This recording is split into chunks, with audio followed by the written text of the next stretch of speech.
നിവൃത്തികേട് കൊണ്ട് വരുന്ന കുടുംബക്കാരെക്കാൾ കൂലി നമ്മളുടെ സ്വഭാവം കൊണ്ടും പെരുമാറ്റം കൊണ്ടും മറ്റൊരാൾ ആത്മാർത്ഥമായി വരുന്ന പ്രാർത്ഥനക്കാണെന്ന് ഹബീബായ പ്രവാചകൻ സല്ലല്ലാഹു അലൈഹി വസല്ലമ ഈ സമൂഹത്തെ ബോധ്യപ്പെടുത്തി തന്നു. ഇന്നും സ്വന്തം മകന്റെ ഭാര്യ വീട്ടുകാരുടെ മയ്യത്തിൽ കാണാൻ പോകാത്തവരും മയ്യത്ത് നമസ്കരിക്കാത്തവരുമുണ്ട്. അവൾക്ക് വേണ്ടി ഞാൻ നമസ്കരിക്കൂല, അയാൾക്ക് വേണ്ടി ഞാൻ നിസ്കരിക്കൂല.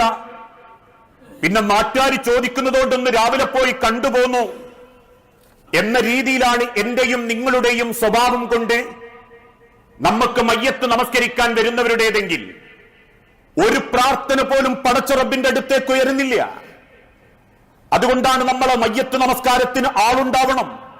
ആരെങ്കിലും കുറെ ആളുകൾ വന്നാ പോരാ. ഇന്ന് ചിലർ പറയും ക്ലബിൽ നിന്ന് 10-20 ആൾ വന്നു. ആരാ ക്ലബ്ബ്? രാത്രിയാകുമ്പം കുടിച്ചും രമിച്ചും പാട്ടുപാടിയും അന്യന്റെ സ്വകാര്യങ്ങളിലേക്ക് ഒളിഞ്ഞു നോക്കിയും കഥ പറയുന്ന ക്ലബിലെ 10,000 വന്നിട്ട് കാര്യമല്ല. കുറെ ന്യൂ ജനറേഷന്റെ അതല്ലെങ്കിൽ ഞങ്ങളുടേതായ ആധുനിക സൗഹൃദ വലയം എന്നൊക്കെ ആവേശപ്പെടുന്ന ആളുകളല്ല നമ്മളെ മയ്യത്ത് നമസ്കാരത്തിന് വരേണ്ടത്.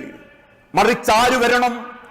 ഹബീബായ തിരുദൂതൻ ഓർമ്മപ്പെടുത്തി, മാ മിൻ റജുലിൻ മുസ്ലിമിൻ, മുസ്ലിമായ ഒരു മനുഷ്യൻ മരണപ്പെട്ടു. ആ മരണപ്പെട്ട വ്യക്തിക്ക് വേണ്ടി ഫയഖൂമു അലാ ജനാസതി 40 റജുലൻ, 40 പേര് മാത്രമേ ആ മയ്യത്ത് നമസ്കരിക്കാൻ വന്നിട്ടുള്ളൂ. ആരാണ് ഈ 40 പേര്? ലാ യുശ്രികൂന ബില്ലാഹി ശൈഅൻ, ആയുസിൽ ഒരിക്കൽ പോലും ശിർക്കിലേക്ക് എത്തിപ്പെടാത്ത വ്യക്തികൾ, അറിഞ്ഞുകൊണ്ട് ശിർക്ക് ചെയ്യാത്ത ആളുകൾ.